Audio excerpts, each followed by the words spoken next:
All right, everybody. Thank you so much for your patience while we are continuing to try and open the event to more people. A good problem to have for such a wonderful event. Thank you so much for being here. Again, if you want to ask a question, you can type that in the chat, or you can use that raise hand function in the participants tab. But at this time, I'd like to welcome to the stage our main presenters for the evening. You know her as the author of Sanctuary, Being Christian in an Age of Trump, and her special guest tonight, journalist and author. Please welcome Pastor Heidi Neumark and journalist and author Ray Suarez. Thank you. Thank you all for taking time on this busy news night to spend this time here. I'm so thrilled and moved that so many of you are here, and I hope that I hope there was a way for other people to participate. This is one of the nice things of not being able to have an in-person book event, which was kind of disappointing, but what this makes possible is to be able to gather with so many of you from so many different places who wouldn't be able to be here otherwise, so in person. So I'm really grateful for that. Thank you to Ray Suarez for being willing to set aside time for this, especially tonight. Thanks to Jim Mullen for making sure I can be seen and heard, and to Paul Reese for helping things to run smoothly. I hope and pray this time will fortify us for the rest of the evening and the days ahead. One of the things, and I should say the title of the book is Sanctuary, Being Christian in the Wake of Trump, not in the age of Trump. It's not the age of Trump. Anyway, one of the things that really pleased me in comments from early readers of the book is that although it talks about some very hard things, people mentioned that it's been a source of hope. And I feel like if hope doesn't address things that are really hard, then maybe it's more wishful thinking than true hope. So I was really happy to hear that. For those who don't know the book, I tell stories from the church that I serve, Trinity, on the Upper West Side in the community here. And also from the shelter Trinity Place, where I'm the executive director. It's a shelter for queer young people who are experiencing homelessness. And there are biblical stories woven in and stories from my life. And I hope that all these stories woven together that in the book kind of create, even in the book, a sanctuary space for people, for all of us struggling to find hope in these days and beyond. For me, the process of writing was a process of also seeing many glimpses of hope. The only other thing I'd say about the book at this point is it's organized through the arc of seasons of the church year, like Christmas, Lent, and Easter would be well-known ones, but there are many others. And I hope to show that these seasons can breathe life into this difficult season we're living in, but also that how this season in which we're living can inform and shape the way that we mark and think about the seasons of the church year. I'm going to begin by reading a very short section of the book from the 3rd chapter. I have to put on my reading glasses. It's the chapter called Bedbugs, Condoms, Frankincense, and Myrrh. And each chapter begins with a quote from Donald Trump. And then the chapter shares a different perspective than what might be represented in the quote. The quote for this chapter is, "Sorry, there's no star on the stage tonight." The star referred to Trump himself as he opined on the weakness of the Democratic lineup for a debate. Our star was definitely on Trinity's stage, but it took a while to find it in preparation for another Three Kings pageant. The stage was a catch-all for children's games, books, and craft supplies for an after-school program. Garbage bags filled with brightly wrapped gifts to be delivered on behalf of the Three Kings, and several large picnic coolers that fit nowhere else. We found the star hidden in plain sight among the mess and covered in glitter. A year had passed since the pageant featuring Trump as Herod. And this year, we decided to follow a more traditional script, although most traditions do not involve bedbug infestations. While I moved piles of costumes off the stage, a trio of young people from Trinity's in-house shelter found me and handed me a plastic baggie. Inside, a dead bedbug rested on a paper towel. The bearers of this gift asked me if I wanted to have it for evidence. Not really. The young homeless LGBTQIA+ youth wanted me to see the source of their distress with my own eyes. I saw it and I was distressed. It reminded me of going to the hospital where people want to pull off sheets and lift bandages so I can see their incisions, staples, stitches, and wounds. Words are not enough. I am called to be a witness of these things. I thought of the time that Annie, our after-school program director, asked if I wanted to see, quote, the used and full condom, unquote, she found on the floor while setting up for the children who would soon be arriving with their homework. She too asked if I would like her to bag it as evidence. It appeared that I had become an ecclesiastical CSI. Fortunately, it's not entirely up to me to remedy these things, though I can sometimes light a fire under those who do have the power to take the necessary actions. I sent a quick email to our ever-thorough shelter director and immediately received the following. Obviously, this is alarming, problematic, and must end. And yes, staff will have to remain and serve as daily condom patrol. Quick question, does used and full mean there was semen visible inside the condom? I assume so. Or does used simply mean opened and not in the package?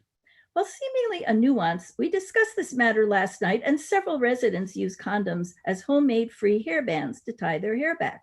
This is a long-standing habit many street and otherwise homeless individuals utilize. This information will help us further hone our interventions and approaches to remedy the problem. Maybe I did need to bag the evidence. I'm happy to report that the condom trouble was easily resolved. Sometimes the threat of embarrassment can be a good thing.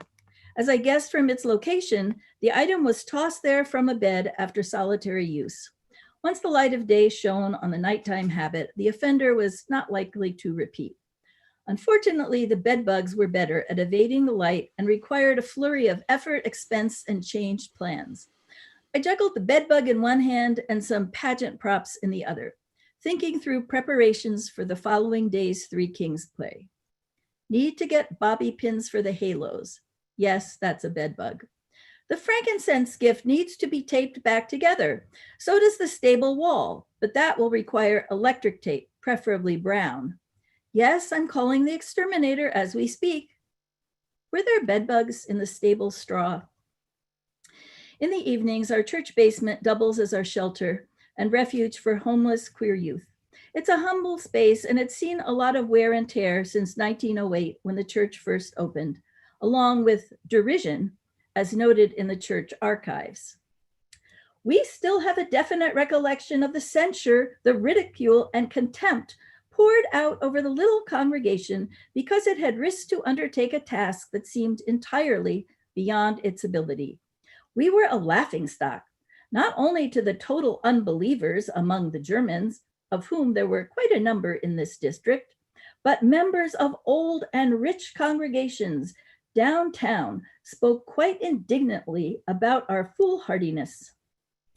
The mean-spirited reaction to the first pastor's plan to build the church is somewhat understandable, given that the congregation consisted of only 5 adults and 7 children at the time.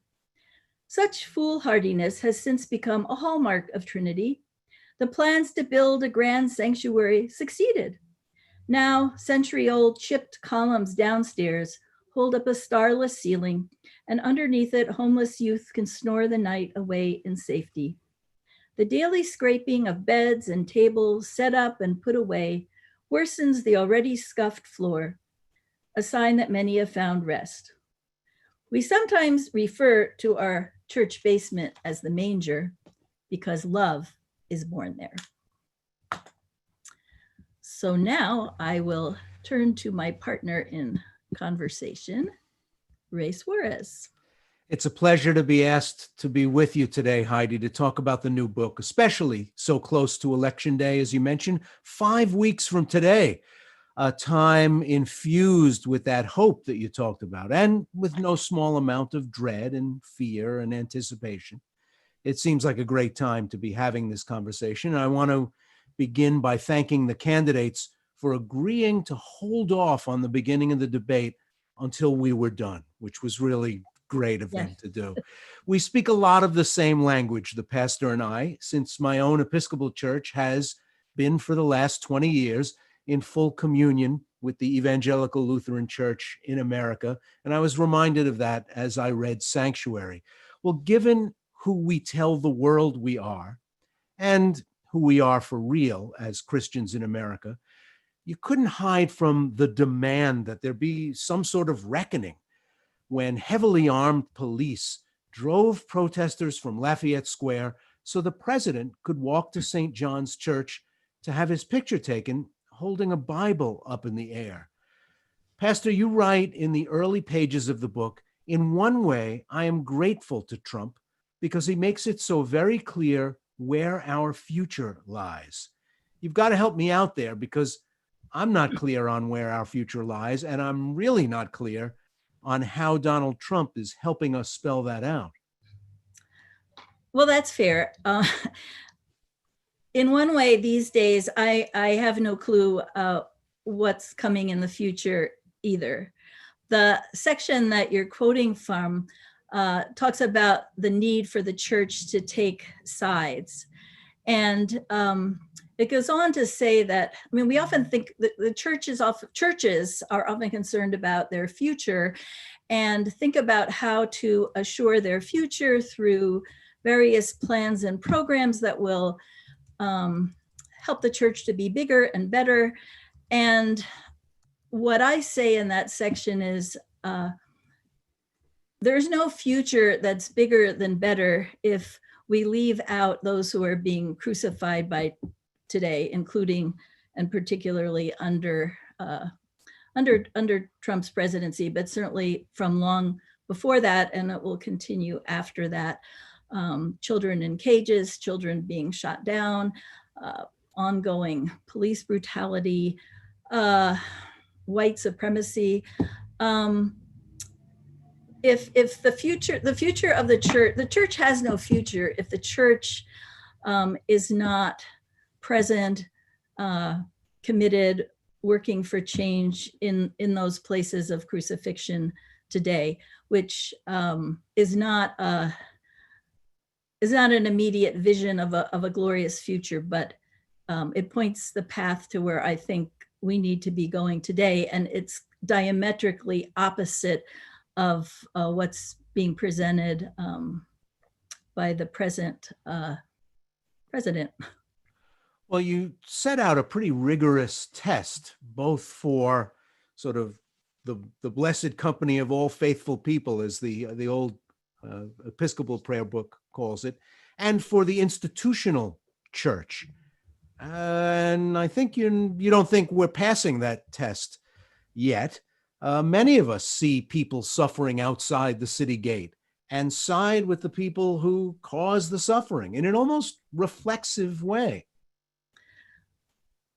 Well, that's true. And that's one of the reasons I felt called to write this book, because it can be reflexive. And those of us, particularly with more privilege and power, need to shift our perspectives. It doesn't happen all at once, but so that it's not reflective, so that we can kind of see through the lies and seek the truth and seek to change both as individuals and work for systemic change. So that it's not keeping on with business as usual in a reflexive way, or focusing on, we all have enough to focus on just individually, but but we're called to look to others too, to love our neighbors as ourselves. You give the church the assignment it's already had for years from Jesus, no less, to be on the side of the poor and the suffering. But since Constantine looked up in the sky, saw the cross and the words, "In this sign I conquer," blazing in the air, the church has had a tough time deciding whose side it's on and who its allies are and what its sources of authority are. And in the United States, your church, my church, much smaller than they were 100 years ago. Well, that's true. I mean, our source of authority is, a brown-skinned Jew from a marginal community who was murdered on a garbage dump as a criminal. I mean, that's our source of authority. There's no question that the church has looked to other authorities and tried to maintain the two, which really isn't possible. I think even today, where the church does not have the power and pomp in most places that it did under Constantine, there may even be a greater temptation to want to seek out what will make us more wealthy and what will make us more powerful, just for the sake of maintaining institutional power. But that isn't at all what we see in the Gospels. And so I've tried to share a different vision with different examples of hope and offering a different kind of orientation that I think is really what will bring us life and salvation. As inequality has become really one of the motifs of the age, there are few places in America where you see inequality in such stark terms as the Manhattan, where your church is set. And in sort of trying to figure out what you teach and the symbols in the church, like stained glass windows and such, you write about taking down the windows that were put up by the original builders of the church, and talk about race as a kind of subtle thing that captures far more than just melanin or hair texture, and mention it's good that they could see themselves illuminated in the stories, but it's wrong that others cannot. Speaking of the people who scrimped and saved and sacrificed to build that church. Did the church have to respond in a physical way to who was sitting in the pews? Did it have to say, we know that there's a different crowd here from the Germans who built this place? Well, in terms of our windows, there is a lot of development, real estate development in this neighborhood, and excavation and blasting right next to our church. And in fact, the whole neighborhood came together to try and stop some of that development. And also out of concern for the church and concern for the windows, which were antique windows and would be destroyed through the vibrations of the blasting. And so the developer agreed to remove the windows and store them, but not to put them back. And at first, and even today, there's neighbors that aren't part of the church and don't realize all the nuances, who will ask, well, how are the windows? When are the windows coming back? And the thing I realized when the windows didn't come out of a choice, an anti-racism choice in any way. They came out actually to preserve them from destruction. But the second they came out, I realized several things. One, so much more light came into the room, which was really appealing in the space. And two, the windows were very problematic. The windows were of their time and culture. And so, yes, all Jesus is white, all the people are white, everyone in all the windows is white. Jesus blessing the children, they look like the children of the Germans who built the church. and adults of all races. I mean, we had, can look at that, and a lot of people will see it contextually, and what was the context of putting them in, and that would be okay, and you could add other art with it, but that's not true of young children. And it was really it would be really problematic to put those windows back. I remember, and we can't afford it anyway, it's astronomically expensive, but I remember around that time a little girl who's African American, whose grandmother is a member of the church, who was about to jump from a slide at a local playground because she was being taunted, not just that day, but regularly, by a group of little boys who were calling her an ugly black monkey. And she was ready to jump from the slide. Now, that grandmother brings that child to church. They're 7 years old. They're not thinking of context. They just see that all the light is shining on these special people in the windows, and they're all white. And the children that are being blessed by Jesus, they're all white. And that's just, it's bad. And honestly, I'm thankful that wasn't a choice. I mean, would the church have decided to take out the windows for that reason? I don't know. But I'm glad that they're not there, honestly, even though, they had a lot, they were very beautiful. But I'm glad they're not there because of the damage, and actually the damage is for white children too. The message that children are getting from those windows is really a message of white supremacy.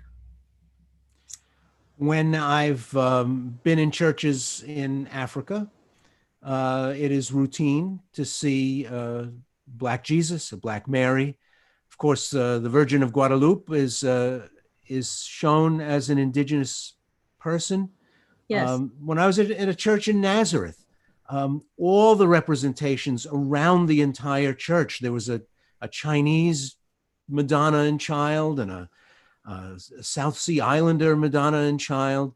And as I was watching this argument unfold in the wider culture, because there were a lot of conversations about this just over the past couple of months, I found myself both on the side of the foxes and the hounds. I wasn't particularly bothered by the windows, because I was thinking, like, one of the least important things to me about Jesus is what he looked like, because the really incredible revolutionary thing about Jesus is that he was human in the first place. And it sort of obscured that conversation because we were arguing about whether he had curly hair or a broad nose or bronze skin. I recognize that it's important, but I also don't want to lose the thread of what's really the big deal about Jesus. Yes, he came in a particular place at a particular time to a particular people, but the amazing thing is that he was born at all. And I felt like we were losing that part of the conversation. Well, I think the amazing thing about, yes, is the incarnation of Jesus becoming human. But then all human people need to see their humanity in Jesus. So I think it really does matter. Let's talk more about sanctuary itself. In New York and in many other cities around the country, this has been a time where the President of the United States has been on the attack about the act of providing sanctuary to people who are fleeing danger of one sort or another from places all around the world. Last year, the United States admitted fewer refugees than it had in any year in decades. What does that tell you about where we are right now? And what do you want to remind people about what faith teaches about sanctuary? Well, and I will say I think in October is coming up a new, the number of refugees the United States will accept in the coming year. And many Lutheran pastors wrote to request an increase in that. My father, I wouldn't be here if the United States had not welcomed people fleeing violence and suffering and death. My father came here in 1938 as a Jewish refugee. He was Christian, but he didn't have the right kind of genes. He was Jewish. And my grandfather was murdered because he didn't leave. Yes, today it is against the law to offer certain kinds of sanctuary, and I think that we should not uphold laws that cause undue suffering and even lead to death. And I think our immigration laws are inhumane, and that churches, Christians, and people of moral compass who care about other human beings should work to change those laws and should not feel compelled, in fact, should be compelled to resist those laws. So while Christians may have different opinions about that, I don't see how denial of sanctuary to people who are fleeing for their lives has any correlation with the gospel or even basic humanity. An estimated 500,000 undocumented people live in New York City.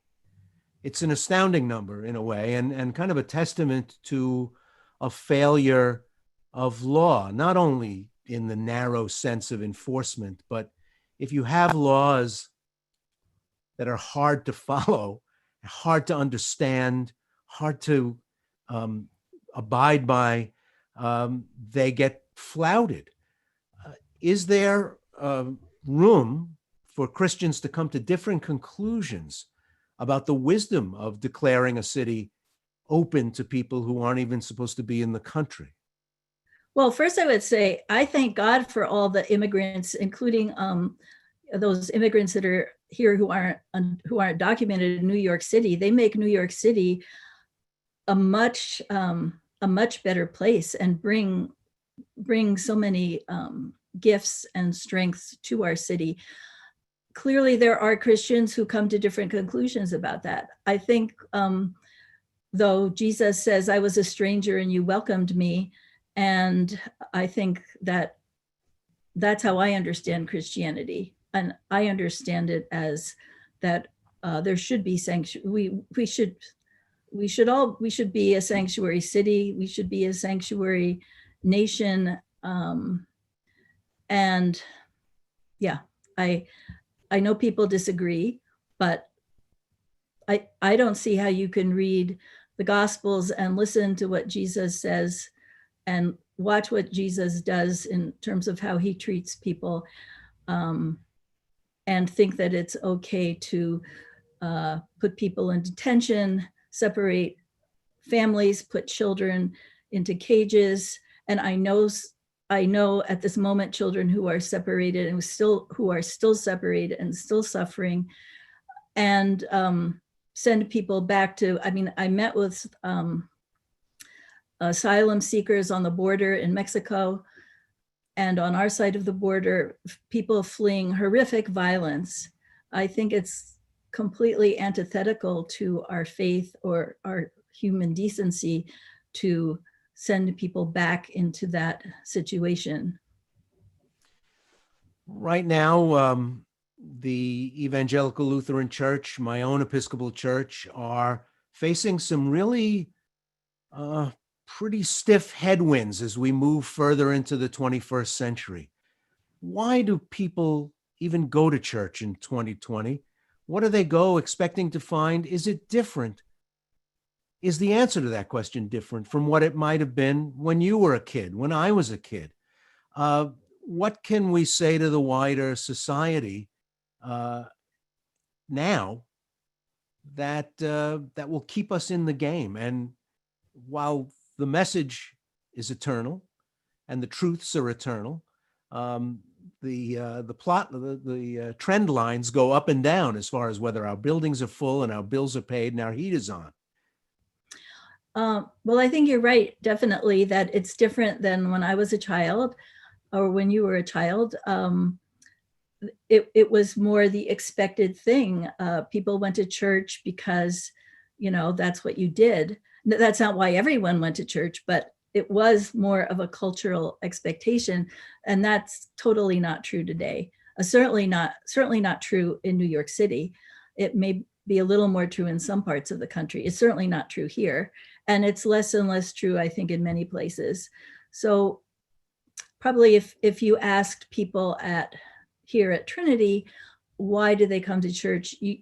I would imagine you'd hear a lot of different answers. I think, though, some of the answers that would repeat themselves are people looking for community and a relationship with God and one another. They're looking for being part of a community where they can make maybe more of a difference than they could as individuals. Trinity is a multicultural congregation, and I think people who come here want to be part of a community that is diverse, not in any perfect way, but as part of at least being able to live out in some small way a future that is who we are as human beings and that they long for. The young people who come, a lot of times people say, well, young people don't want to go to church. I mean, I haven't found that true. The young people who come to church are passionate about seeing a connection between their faith, what a church is doing, and what they identify as real life and death issues in the world. And I think it's really important to listen as an older person, to listen to those voices and have young people be leaders in the church. A final question before we go to questions from our audience. Again and again in the book, you return to members of your congregation, people who are served in your ministries, stories of grit and determination and resilience and suffering and rebounding. And at the same time as you admire that in them, there were times where I thought, wow, wouldn't it be great if people didn't have to go through these things in the first place and we could just love them and admire them without them having to suffer quite so much. New York can really be a tough place, and 21st century life can dish out plenty too. There are some great stories in the book. Well, I mean, that's true. Absolutely. First of all, some people are crushed by injustice, and through no fault of their own, and that can never be. I mean, that's the horror of systemic injustice, not just in New York. I chose to lift up another side because I think that churches can often set up a kind of hierarchical division between, the helpers and the helped. With those of us who are more privileged, particularly in white middle-class churches, which the majority of Lutheran churches are, it can become very paternalistic and even dehumanizing to a degree. We're the strong and they're the pitiful. And so I chose to try to undermine that and yes, shine light on people's resilience and courage, and who are really the strong ones, and who are the people that those of us who are more privileged can learn from, and whose voices and lives we should pay attention to, and that call us to accountability. So that's why I felt it's important to shine that light, not to say, oh, it's great. Look at of course, it would be better if there's no, if the suffering was gone. But we don't live in that world. Clint asks, I'd love to ask Heidi to describe where she'd like the ELCA to go, with the practical implications of having declared themselves a sanctuary denomination. Oh, well, I would like to see the ELCA become ever more impassioned and consistent. And I think that the ELCA does do a lot of advocacy for immigrant rights, but I think we could do a lot more, risk a lot more, take clearer stands, and I can't really speak to. I obviously, in a church as large as our denomination, and I imagine this is true in most denominations, you have people on different sides of the issue, and I don't really have the answer of how you bring people who would not like to see sanctuary cities, who are not happy that the ELCA has declared itself a sanctuary church. How do you bring those people along? But it takes local risk and courage. My daughter-in-law, Abby, was just ordained. And if any people are here from her church, hi, Abby. But she was called to a church in Libby, Montana, which is a town of 2,000 people. And she was just ordained, as I said, and she told me, she preached a sermon on Sunday where she brought up Jesus's entry into Jerusalem and the turning over tables, and connected it to protests and property damage. And some people, there were some people who were a little taken aback by that and uncomfortable by it. And other people reached out to her and thanked her for taking that risk and connecting the biblical story to something they were seeing. I think in the church, it has to happen on both levels, that individual congregations have to take some risks and try to open people's eyes a little bit, and hearts and minds. And then we have to not be wishy-washy on taking very strong stands in action nationally. Sarah asks, whether Trump wins or loses this election, what do you believe is at stake for the Christian church in America at this point in time? What are the crossroads you see the church facing?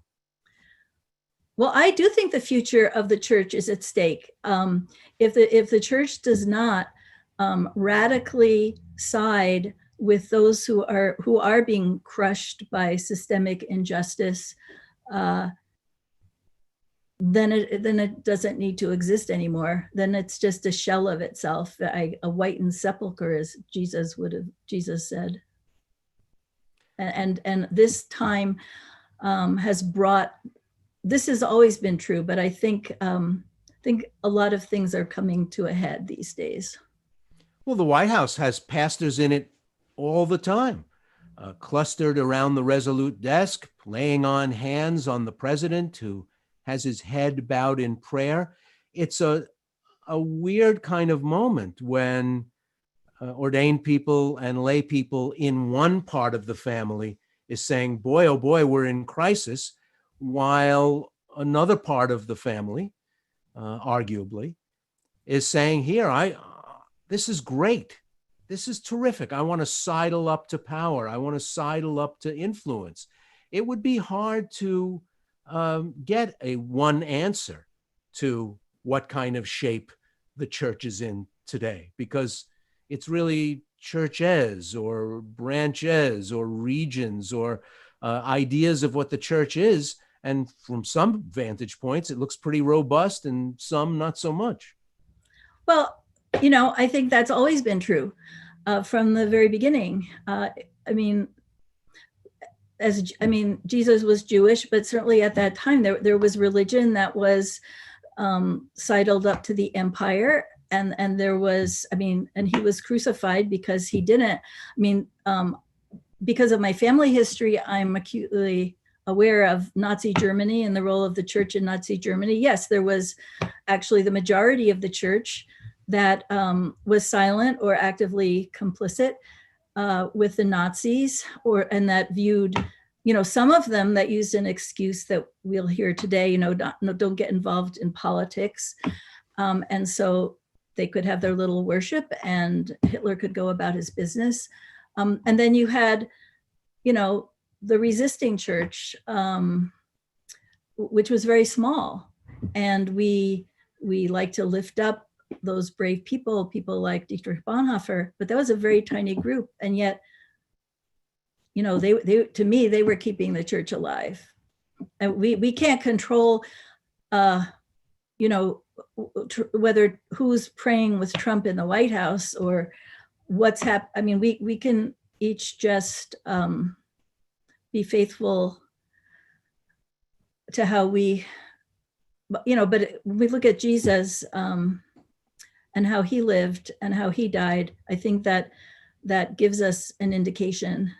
And I would say when people go into the voting booth, we can't tell them how to vote, but if you're a Christian, take Matthew 25 with you. I was hungry and you gave me food. I was a stranger and you welcomed me, and let that influence our vote. Emily asks or points out the stained glass windows were already down by the time I encountered Pastor Heidi in Trinity. So the artwork I first came across in the building was the mural, which includes Frederick Douglass, the Virgin of Guadalupe, and a beautiful rainbow. I'm curious what the artwork that is now visible at Trinity tells us about who God is and who God loves. Well, the mural, when you walk in, that's downstairs. It's, Martin Luther, the Virgin of Guadalupe, and Frederick Douglass. The public housing across the street from the church is Frederick Douglass housing. So, and there's a mix of white, Latina, and African-American, which is predominantly the mix of the congregation. In the sanctuary, you'll see a large hanging, which we put up when all the stained glass was still there as a kind of contrast. It's actually from Haiti, but it shows a Black Christ hanging from a cross that's a tree, fruit-bearing tree with Caribbean fruits. There's a flat transgender flag, pride flag. We have a nativity that is left up, which is a cage with Mary and Joseph on one side and Jesus on the other side. We have a side altar that has the Virgin of Guadalupe, Martin Luther King, and a few other things that people add to it. We have a cross which is covered with growing numbers of faces of Black transgender women who've been murdered. I can't think of all the visuals, but those are some of the visuals you would see. We are just about out of time. I want to point out that there is a YouTube stream for this conversation too, sure. If you want to copy it, you can send it to your friends and have them watch, or if you want to watch again, it is in the chat queue. So cut and paste from there. You can send anybody the YouTube information. Also, there's information on how to order the book. And next time I'm in New York, if my daughter isn't preaching, I should probably come see you. Well, we'd love to welcome you. And thank you so much for taking the time to be here tonight. And thanks to everybody who came to see the conversation. Great to see you all.